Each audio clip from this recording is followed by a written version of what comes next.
My husband secretly treasures an 18-year-old girl as my replacement. Everyone in London knows that Patrick McGrath adores his wife, as if she were his entire world. But secretly, he keeps an 18-year-old girl around, claiming she resembles me years ago. He insists he's just trying to preserve the essence of true love. He even issued a strict order that no one should bring up anything that might upset me. One day, overjoyed with news of my pregnancy, I rushed to his office to share it. But there she was, the young girl who bore a striking resemblance to me, sitting on his lap, feeding him wine mouth to mouth. She looked at Patrick and asked, "Am I just her replacement?" But he pulled her close and replied, "How could she ever compare to you?" That same day, I booked an appointment for an abortion and called my aunt, who lived abroad. "Aunt, I've made my decision. I'm immigrating to New Zealand." On the other end, my aunt was momentarily stunned before exclaiming happily, "Laura Fletcher, you finally decided. I'll ask your uncle to handle the paperwork. It'll take about 10 days. Wait for my update." After hanging up, I went straight home. When I arrived, Patrick was already sitting in the living room, a rare look of nervousness in his eyes. "You're home late. Where have you been?" I held up the bag in my hand and replied calmly, "Nothing much, just some mild stomach discomfort." I went to the hospital for a checkup and picked up some Western medicine. My health had always been poor and getting pregnant was a challenge. After the abortion, the doctor had specifically advised me to take Western medicine for recovery. Seeing that I appeared fine, Patrick finally got to the point. "Did you stop by the company for something today? Why did you leave so quickly after arriving?" I assumed someone had reported seeing me outside his office. He probably wasn't sure if I'd witnessed what happened. In truth, the moment I saw them was brief. His assistant had only fed him a sip of wine and quickly got off his lap. "I was just passing by your company," I said lightly. "I saw you busy with the assistant, so I didn't stay long." He visibly relaxed at my words, but my heart ached. We had been married for 7 years, and were admired as a model couple by everyone around us. I had always thought we'd love each other for life, but his heart had changed so quickly. "She was just reporting to me," Patrick explained, stepping closer. "You know how young she is. She doesn't know proper boundaries, so she stood a bit too close." He gently placed his hand on my shoulder and continued in a soft voice, "Wife, it's been ages since we visited our alma mater. I happen to have some free time tomorrow. Why don't we go back and relive those memories from the past?" He seemed more at ease as he brought up our alma mater, his mood noticeably lighter. We were a couple who transitioned from school uniforms to wedding attire, and visiting our alma mater on our wedding anniversary had become a tradition. But this year, Patrick claimed work at the company was too hectic, so we didn't go. Thinking back now, he was probably preoccupied with his 18-year-old assistant. I sighed softly and shook my head. "Let's talk about it another time. The doctor prescribed me 10 days of Western medicine, and I must boil it daily." He hummed in acknowledgement, reaching out to gently stroke my long hair. I turned my head slightly, avoiding his touch without making it obvious. His hand froze mid-motion. "Laura, is something bothering you? Why do I feel like you're unhappy? Is it because Christy Barrett seemed too close to me while reporting her work earlier today? She's just a kid, barely 18. Surely you wouldn't take it to heart, right?" My chest tightened at his words. Once I too had been an 18-year-old girl. When I looked up again, my eyes were steady and calm. "No, I didn't take it to heart." His expression softened as he murmured gently, "That's right, there's a jewelry auction next week. I'll buy you anything you like." Just an hour earlier, I had seen Christy's updated moments. "Uncle said he's taking me to the auction next week to check it out. He even promised to snap a photo of the final piece and give it to me." I love my uncle so much. The post was accompanied by a photo of the two of them making a heart gesture. The wedding ring on Patrick's finger stood out like a glaring beacon. I glanced at him coldly. "No need. Save the photo for someone else." Patrick's expression stiffened, his gaze lowering. Just as he was about to speak, his phone buzzed. A message from Christy popped up. Nothing but a photo of a bed covered with an assortment of adult toys. He stared at the screen, his Adam's apple moving involuntarily. "Laura, there's a new business at the company, and I need to leave on a trip for a few days." With that, he hurried out, the corners of his eyes twitching. I thought back to the countless nights he had rushed out with the excuse of urgent work or the frequent business trips that followed. Just then, my aunt's message came through. I opened it. "Laura, your uncle has submitted your immigration application. See you next week." Patrick returned exactly a week later. I assumed he would head straight to the office, but to my surprise, he rushed home during the morning rush hour. Over the past few days, Christy's social media updates have been relentless. In her latest post, she posed in a white gauzy nightgown, managing to look both innocent and seductive. Her caption read, "Uncle praised my new battle outfit and said he'd tear it off with his own hands." I chuckled coldly and left a casual comment.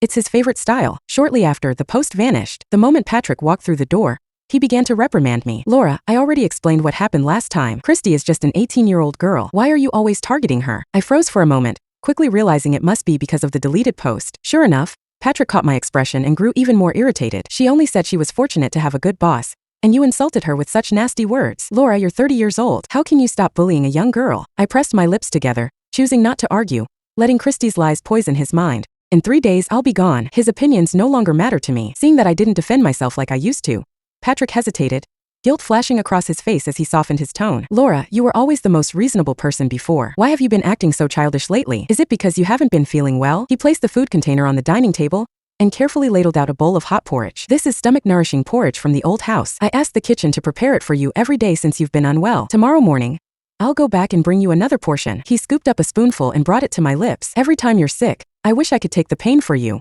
he murmured. I frowned, keeping my mouth closed, refusing to accept the gesture. Patrick's patience thinned and he snapped, Laura, are you done sulking? You're not some 18-year-old girl anymore. Do you really expect me to keep coaxing you like before? He sighed heavily, then added, Christy is the orphan my grandpa Mike Barrett, an old family friend, entrusted to me before he passed away. Isn't it normal for me to look after her? Can't you be a bit more understanding? I tilted my head, curling my lips into a cold smirk. An orphan you were entrusted to care for? How noble. Taking care of her, even in bed. Part 2. Patrick always said he liked me best when I was sensible and well-behaved. I had always prioritized his feelings for everything, even when I felt wronged or unhappy. As long as he coaxed me, I would quickly accept his gestures and let things go. Just like now.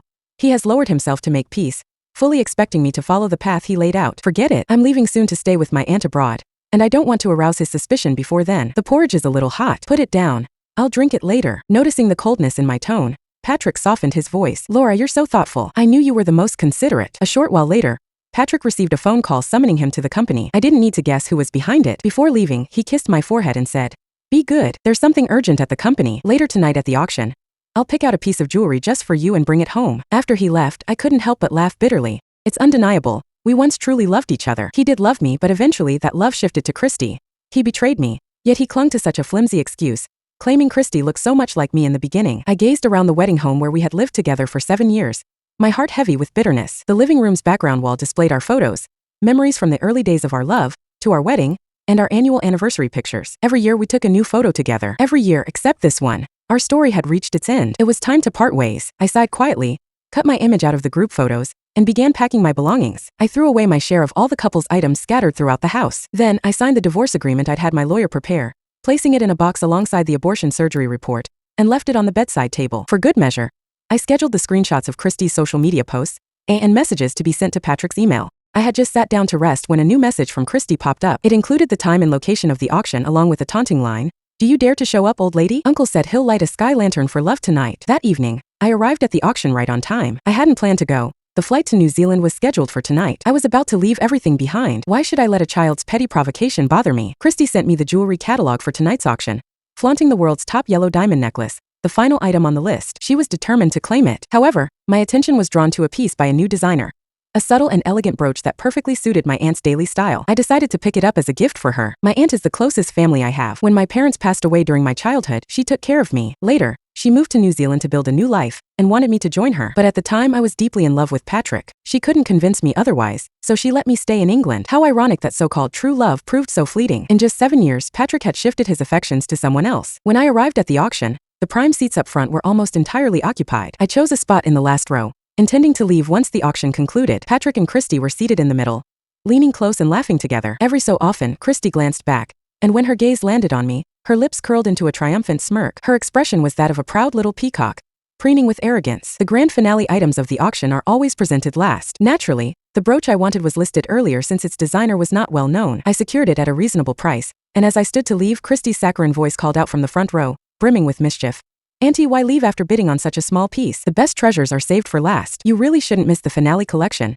It's a true masterpiece. Her clear, sweet tone turned heads, drawing attention to me. Christy's triumphant smile glimmered as if she had won a battle. I mirrored her smile calmly. At 18, one should be bold, radiant, and unafraid. No wonder Patrick is captivated. Even I couldn't help but admire such a vibrant, youthful girl. Patrick affectionately patted her head, signaling her to quiet down. Then, out of curiosity, he turned to see who had caught the attention of his beloved. The moment his eyes landed on me, his expression faltered, cycling rapidly through surprise, guilt, and anger. It was the first time I'd ever seen someone wear such a peculiar mix of emotions all at once. The room was filled with familiar faces, all part of Patrick's social circle, old acquaintances who had once greeted me warmly at countless gatherings. Christy's crisp voice made it impossible for Patrick to ignore me. Under the gaze of everyone, he had no choice but to gesture for someone to lead me to the seat beside him. Patrick gave a slight nod toward Christy, motioning for her to take the empty seat in the back row. She stood up angrily, her eyes burning with tears. I don't want to. We agreed tonight. Go sit in the back. Christy, I'm not asking again. Christy bit her lip tightly, struggling to hold back her tears. I gently placed my hand on Patrick's arm. Forget it. Don't let her feel wronged. I've already bought something I like,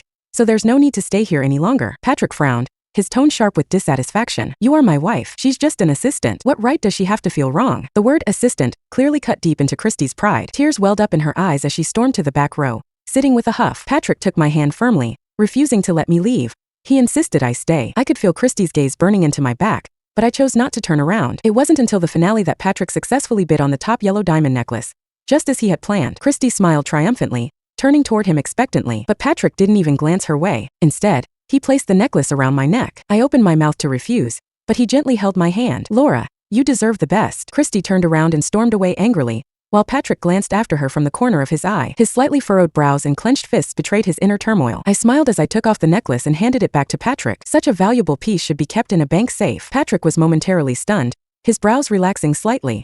He held the necklace tightly, but before he could say anything, I continued. But I still want to thank you for the gift. In fact, I've prepared a surprise for you. It's on the bedside table in the bedroom. He hugged me tightly, stroking my back gently. Laura is the best. I can't wait to see what the surprise is. As he held me close, his right foot subtly shifted towards the door. The eager look in his eyes was nearly overflowing, and I could see how anxious he was to soothe Christy. I smiled silently. If there's something urgent at the company, go handle it. Patrick looked at me gratefully before quickly leaving with the jewelry box. I then climbed into the online taxi I had booked, driving swiftly toward the airport. Patrick's black Maybach sped past my car window, and I watched it disappear in the distance. Patrick, goodbye. Never again. Search 328580 on NovelShort to read more.